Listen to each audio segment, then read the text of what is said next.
नमस्कार। शाम के अखबारों की चर्चा चाय के साथ। इंदौर की आज बहुत सारी खबरें हैं हमारे पास में और जानकारी लायक खबरें हैं जो आपको जानना भी चाहिए।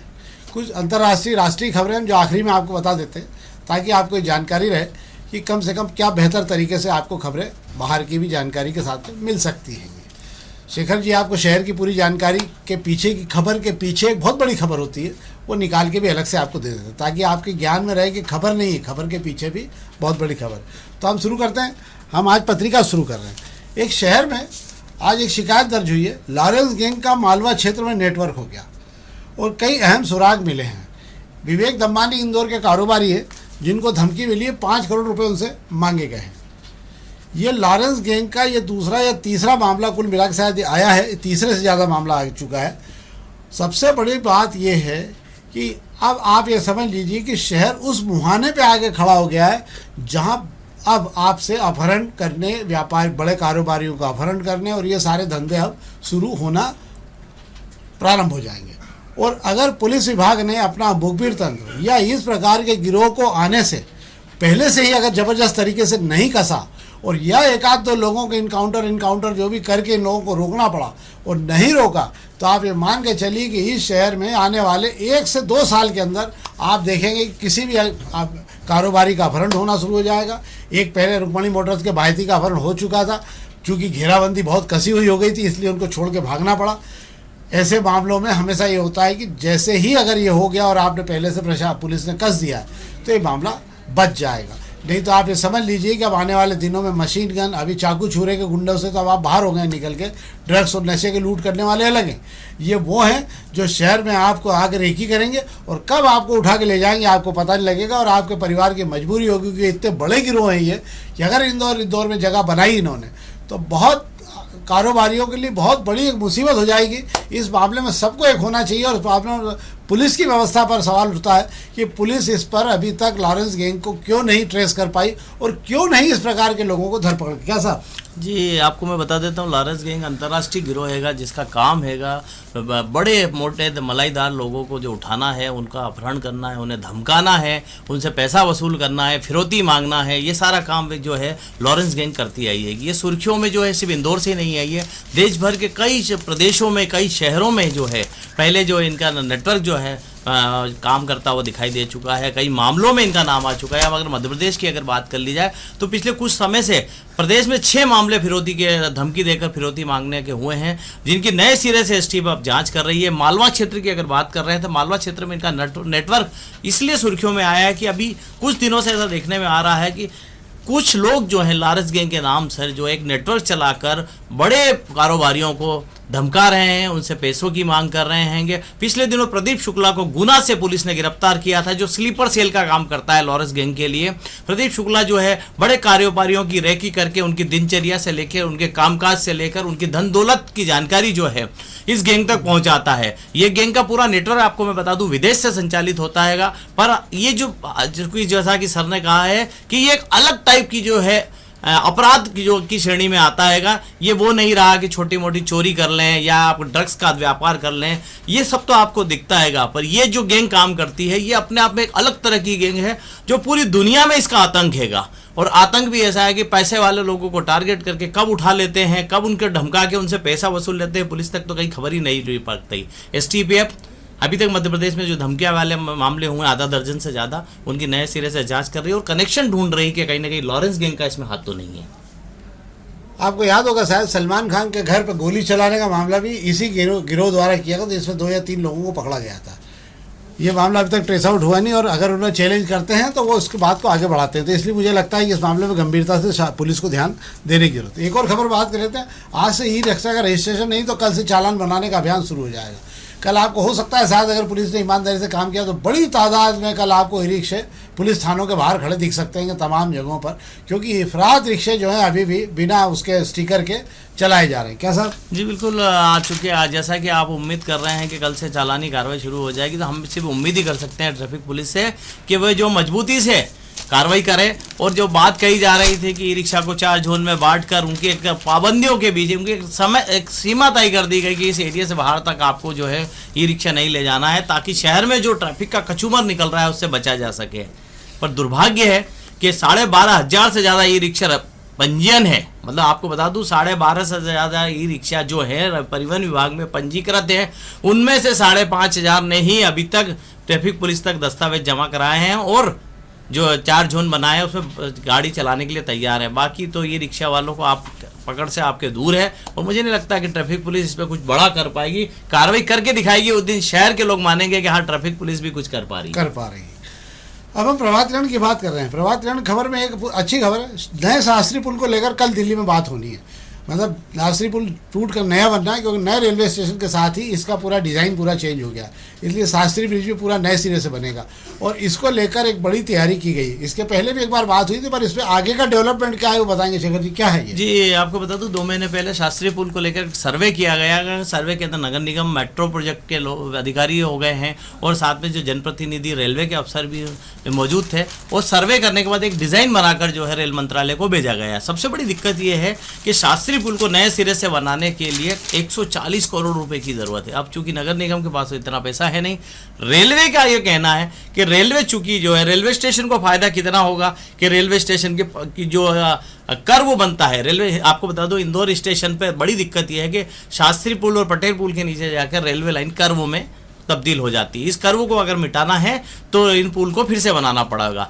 आप पटेल पुल को एक बार ना बनाएंगे चलेगा, पर शास्त्री पुल को बनाना जरूरी है। तो रेलवे को इतना फायदा होना है। अब चूंकि इस रेलवे शहरी क्षेत्र में से उतने हिस्से में ही काम करता है जो उसकी सीमा में है, जो उसकी खुद की ज़मीन में है। नगर निगम चाहता है, शहर के जनप्रतिनिधि चाहते हैं कि रेलवे इस पर पूरा खर्च उठाए।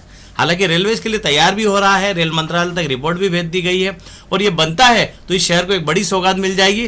रेलवे ट्रैक तो बड़ा हो ही जाएगा, चौड़ा हो ही जाएगा, इस शहर के ट्रैफिक सुधार में भी राहत मिलेगी। शास्त्री पुल की उम्र भी हो चुकी है, 72 साल पुराना हो गया है और अभी 2 लेन का है। इसे भविष्य में 4 लेन बनाने की डिजाइन तैयार की गई है। वाह, तो देखते हैं एक और खबर बात कर ले रहे हैं प्रभात किरण की। माहौल बिगाड़ा पार्षद रुबीना खान और फौजिया अलीम पर केस दर्ज हो गया है।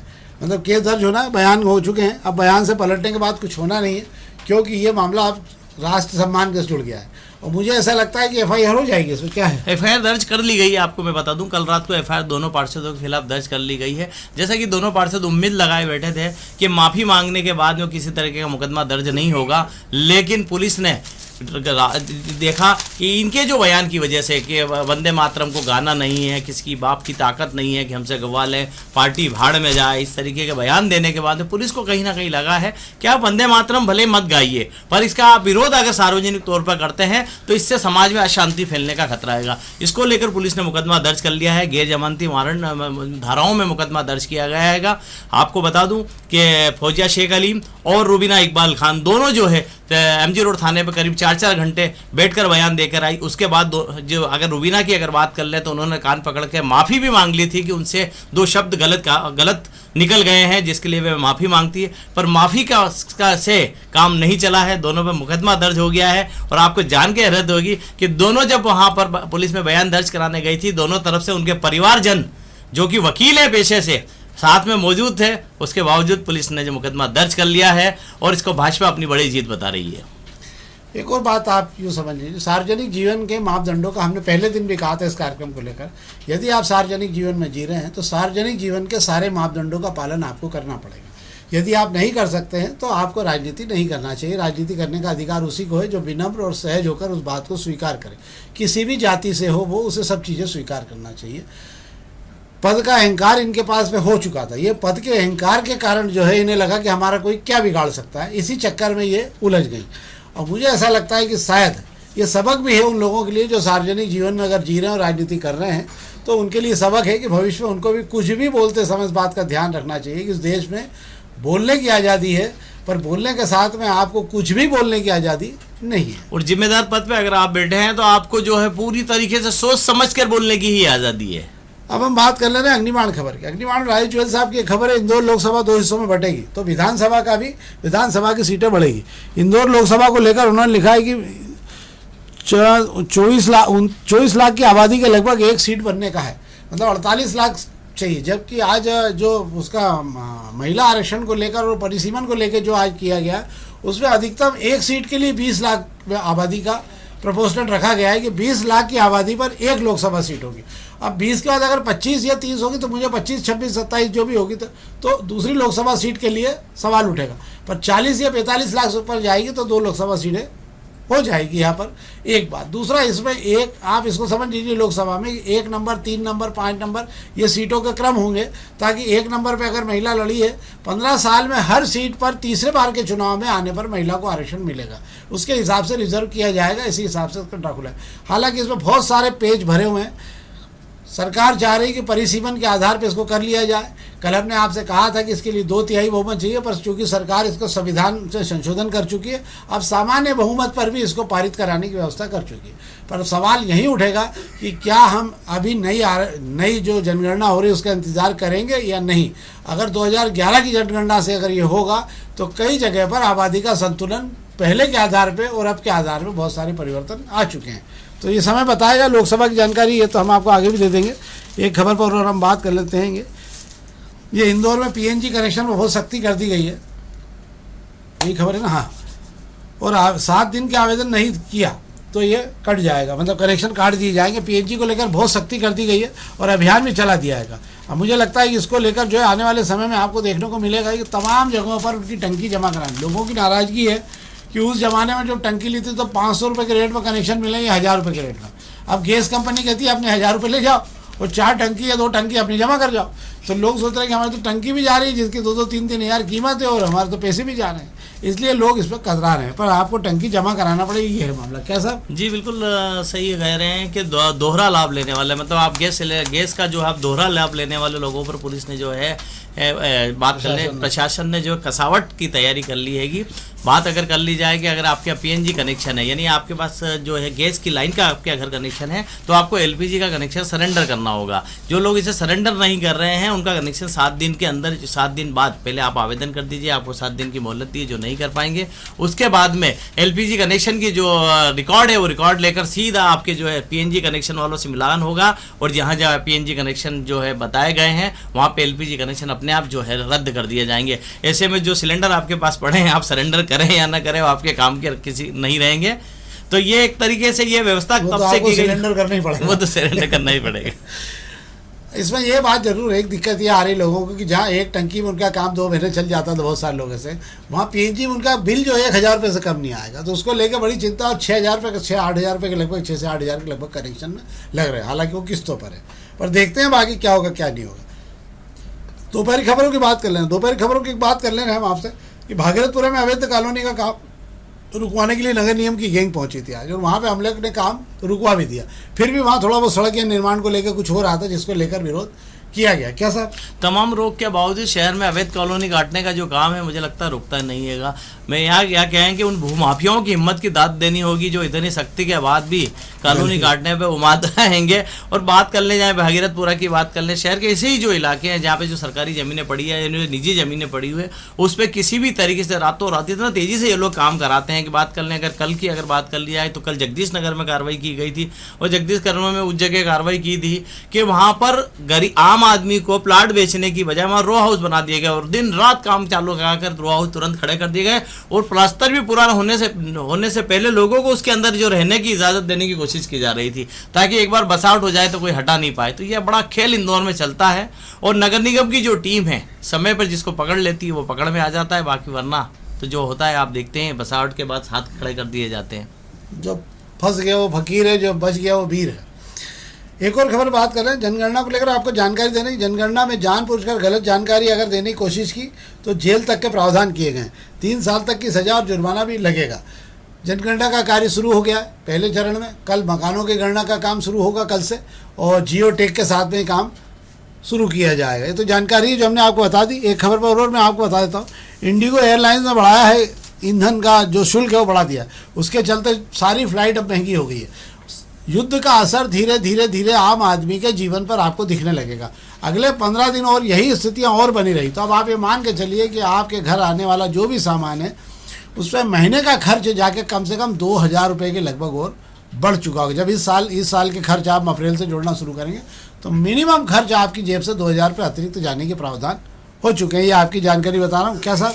ये बिल्कुल आप सही कह रहे हैं, युद्ध का असर दिखने लगेगा। मेरा ऐसा मानना कि युद्ध का असर दिखने लगाएगा और उसकी आड़ में जिन चीज़ों के दाम नहीं बढ़ने थे उनके भी बढ़ा दिए गए। ऐसी कोई चीज़ नहीं है जिसके दाम इन दिनों नहीं बढ़ाए गए हैं। आम आदमी के ऊपर क्या गुजर रही वही जानता है। जो रोज़मर्रा की चीज़ें हम खरीदते हैं, जो रोज़मर्रा की चीज़ों की ज़रूरत होती है, उसके दाम भी एक एक बढ़ा दिए गए हैं कि सब चीज़ों के दाम बढ़ रहे थे, इसके भी बढ़ा दिए हैं। धागे की गट्टी में जो धागा होता है वो धागा उतना ही है, कल तक उतना ही था, पता चला आज लेने जाओ तो 2 रुपये बढ़ा दिए हैं। बात समझ से परे है। रेस्टोरेंट की बात कर रहे हैं तो जो लोग रेस्टोरेंट में लगातार खाना खाने जाते हैं उनका यूँ कहना है कि 4 दिन पहले जिस रेस्टोरेंट में गए थे आज 4 दिन बाद जाते हैं तो मेनू कार्ड जो में रेट बदल जाता है, व्यंजन वही रहता है पर रेट बढ़ जाता हैगा। पूछने पर एक ही जवाब मिलता है कि सिलेंडर नहीं मिल रहा है। अब सिलेंडर की आपूर्ति तो कब से सामान्य हो चुकी, जवाब मिलता है कि कोयला महंगा, कोयले में आपको खाना बना के खिलाया जा रहा है। कमर्शियल सिलेंडर अभी भी हालांकि उपलब्ध नहीं हो रहे हैं छोटे रेस्टोरेंट में, बड़े कारोबारियों को फिर भी थोड़े बहुत उपलब्ध हो रहे हैं 10%। पर बड़ा सवाल भाई साहब ये आएगा कि रेट तो हर चीज़ के आप बढ़ा दिए, क्या अब युद्ध खत्म होने के बाद ये रेट वापस रिवाइज होंगे? अब ये आप इसको यूँ समझ लीजिए, ये स्थायी महंगाई के रूप में अब आपके घरों में और आप बाजार में प्रवेश कर गई है। अब इसकी वापसी होना बहुत मुश्किल होगी। एक बार जो रेट बढ़ जाते हैं वो आप पीछे लेना संभव नहीं होते हैं। आप इंतज़ार करिए, आज कंपनियों ने तेल, पेट्रोल का कच्चा तेल, जो कंपनियां हमारे रिफाइनरीज है उन्होंने बता दिया, सर हाँप गई है, कंपनियों का कहना है कि अब हम थक गए। पेट्रोल पर 18 रुपये लीटर का लॉस हो रहा है और डीजल पर 35 रुपये का लॉस हो रहा है। और ये घाटा इतना ज़्यादा हो चुका है कि 2400 करोड़ रुपए अभी तक जा चुके हैं तेल कंपनियों के। सरकार ने कुछ मदद की, उससे घट के 1600 करोड़ पे आ गए। पर अगर आपने 1 महीने और इसको खींचने की कोशिश की तो ये घाटा बहुत ज़्यादा हो जाएगा और तेल कंपनियों की देह जवाब देने लगी है। तेल कंपनियाँ अब चिल्लाने लगी हैं, फड़फड़ाने लग गई हैं किसी भी हाल में अगर ये कीमत हो। सरकार केवल चुनाव का इंतज़ार कर रही, जिस तारीख को चुनाव का मतदान का आखिरी मतदान होगा बस उसके ठीक अगले दिन आप देख लीजिएगा 10-10 रुपये के लगभग पेट्रोल और डीजल पर बढ़ना तय है, क्योंकि ये घाटा बहुत ज़्यादा होने लगा। और 115 रुपये प्रति बैरल, $115 प्रति बैरल का तेल खरीदने, कच्चा तेल खरीदने की ताकत भारत में अभी नहीं है, क्योंकि ये इतना महंगा तेल हो जाएगा कि ये पूरी अर्थव्यवस्था को झकझोर देगा। एक और खबर है, हम बात कर ले रहे हैं आपसे। ताज़ा आकलन वर्ल्ड बैंक ने जारी किया है, IMF ने, विश्व मुद्रा कोष ने, और उन्होंने कहा है कि पूरी ये इस युद्ध के चलते जो हालात है अभी पूरी दुनिया की विकास दर 2% से नीचे आ जाएगी। जो 3-2.5%, 3.25% के लगभग हुआ करती थी वो घट के अब 2% से भी नीचे आ जाएगी। इसका बहुत बड़ा खामियाजा कई देशों को भुगतना पड़ेगा। बेरोजगारी बढ़ेगी, महंगाई बढ़ेगी और लंबे समय तक आप इसके झटकों से बाहर नहीं निकल पाएंगे। आज शांति वार्ता के आसार दिखे और ऐसा लगा कि शायद युद्ध में दोनों तरफ से कहीं फायरिंग हो नहीं रही, सीज फायर के कारण। तो बाजार में एक बार थोड़ी बहुत उछल कूद शेयर बाजार में शुरू हो गई और सेंसेक्स 1350 अंक बढ़ गया। इसके पीछे एक कारण और भी बताया जा रहा है कि जो मंदाड़िए होते हैं, मंदाड़िए मतलब जो डूबत का माल, मरे का माल खरीदने को बाजार में बैठे रहते हैं, वे सब सक्रिय हो गए। और जैसे ही वो सक्रिय हुए तो बहुत तेज़ी से बाजार में एकदम रफ्तार दिखी और उसके कारण जो है बाजार एक बार फिर उछल गया। और खबरों में आज CBI ने 8 राज्यों में एक साथ 77 स्थानों पर छापे मारे हैं। बाकी सब वो खबरें। हाँ, भाजपा ने तमिलनाडु में हर परिवार की एक महिला को 2000 रुपये और 3 गैस सिलेंडर फ्री देने का दावा किया है। कल घोषणा पत्र अपना जारी किया था। हालांकि भाजपा इतनी कम सीटों पे लड़ रही है कि भाजपा अगर खुद के बूते में तो सरकार बना ही नहीं सकती, फिर भी सरकार ने अपना घोषणा पत्र वहाँ जारी किया है।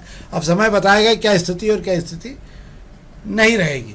एक बात और भी है, कल महिला आरक्षण को लेकर जो विधेयक पारित होना, उसमें एक मामला ये है कि विपक्ष के नेताओं का कहना है कि इसके लिए इतनी जल्दी क्या थी। अभी चुनाव चल रहे हैं, चुनाव में पश्चिम बंगाल के तमाम नेताओं को, सांसदों को अपना क्षेत्र का चुनाव छोड़ के, तमिलनाडु के सांसदों को अपना क्षेत्र का चुनाव छोड़ के दिल्ली जाना पड़ेगा और 3 दिन वहाँ रहना पड़ेगा। तो उससे उनके क्षेत्रों का चुनाव प्रचार भी फैलेगा और इससे रायता फैलाने की कोशिश हो गई है। अगर इसको 2-3 दिन बाद करते, मतलब 30 तारीख के बाद भी करते तो कोई अंतर नहीं पड़ना था, पर चुनावी लाभ लेने के लिए सरकार ने इस कदम को उठाया है। तो ये वो महत्वपूर्ण खबरें थी जो देश स्तर की थी, हमने आपको वो भी बता दी। हमने शहर की जानकारी भी आपको दी थी, इंदौर शहर से जुड़ी हुई तमाम खबरें थी। हमारा आग्रह है कि इस कार्यक्रम को कृपया लाइक करिए और लिंक जरूर अधिक से अधिक लोगों तक पहुँचाइए। बहुत सहयोग मिल रहा है हमें, हम आपके बहुत आभारी भी हैं। बहुत बहुत धन्यवाद।